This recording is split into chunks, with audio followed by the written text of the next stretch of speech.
امروز آموزش 3 تا سیب زمینی محبوب کافه ها با 3 تا تاپینگ جذاب رو با هم یاد میگیریم. بریم درستش کنیم. بهتره که از سیب زمینی کوچولو و گوگولی استفاده کنید. بگیرید از وسط نصفش کنید. حالا بریزیدش روی سینی فر، بهش فقط نمک و فلفل و روغن زیتون و رزماری تازه بزنید. یه همه ریز بهش بدید و بره توی فر. اگر فر کن نباشه کنسله.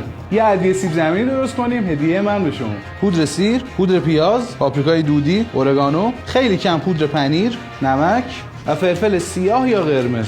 میکس توگیدر ول. حالا سیب زمینی ها رو بریزید توی کاسه بزرگ و از بالا بهش ادویه ها رو اضافه کنید. سیب زمینی با بیکن و چدار. یه تاوه بیارید، کره و روغن اضافه کنید. اول قارچ و بعدش هم مثلا بیکن ها رو تفت بدید. حالا دیپ چدار درست کنید. شیر، پنیر چدار، اینم از رخ کار.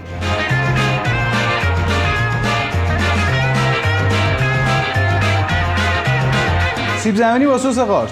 دوباره یه مایتابه دیگه بیارید، روغن اضافه کنید، سیرا رو تفت بدید تا عطرش آزاد شه، بلافاصله قارچا رو بریزید. حالا لیمو ترش، آب قارچی که کشیده شد، 2 لایه خامه و پارمسان، اورگانو و جعفری و نمک و فلفل بزنید. اینم از رخ کار.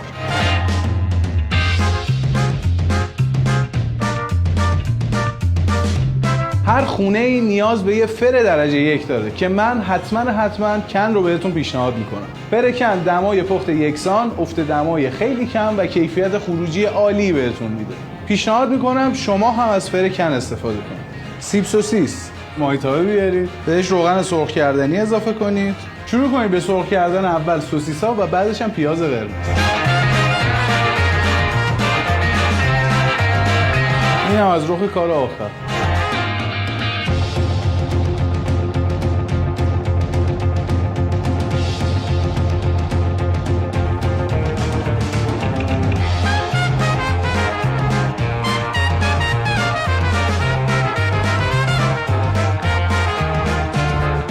توی دیگه خیلی حال داد بابا. به به.